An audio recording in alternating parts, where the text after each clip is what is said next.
Atlanta rose because it was built to connect. Before it became a major city, rail lines made it a meeting point for goods, workers, and information moving across Georgia and the wider South.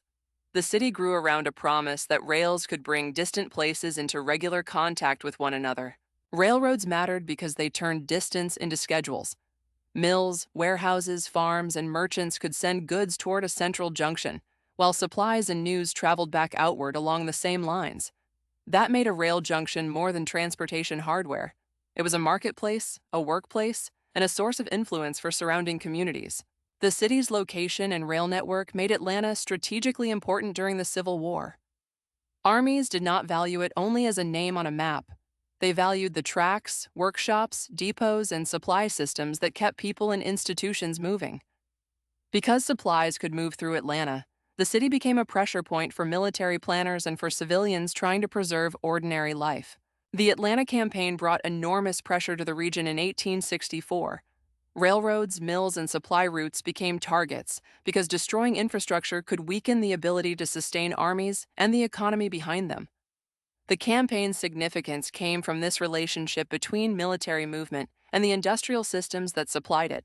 The damage was not experienced only by commanders. Families, laborers, business owners, and displaced residents had to navigate shortages, uncertainty, and a city whose ordinary routines had been disrupted by war. Residents made decisions about safety, work, food, and family separation under conditions no city economy could absorb easily. After the war, Atlanta's future depended on rebuilding connections. Repairing rail lines and restoring commercial links mattered because the city had grown around movement, people arriving, goods changing hands, and businesses reaching beyond local streets. Reconnection was slow work, requiring capital, materials, skilled labor, and confidence that businesses would again use the city as a hub. Rebuilding was uneven and contested. A city can recover economically while people still face unequal access to land, work, housing, and political power. Atlanta's growth story includes both new opportunity and the burdens left by conflict. Reconstruction created new possibilities, but did not distribute security or political influence equally among the people rebuilding the city. Industry returned because railroads, water power, labor, and markets could again connect. Mills and workshops created jobs, but they also depended on workers whose skill and difficult conditions made industrial growth possible. Each repaired connection depended on workers whose expertise converted damaged infrastructure into usable economic life. One brief, static historical rail document can clarify the junction, but the story is not a line moving across a map. Atlanta mattered because people built a network and then rebuilt it after that network was shattered.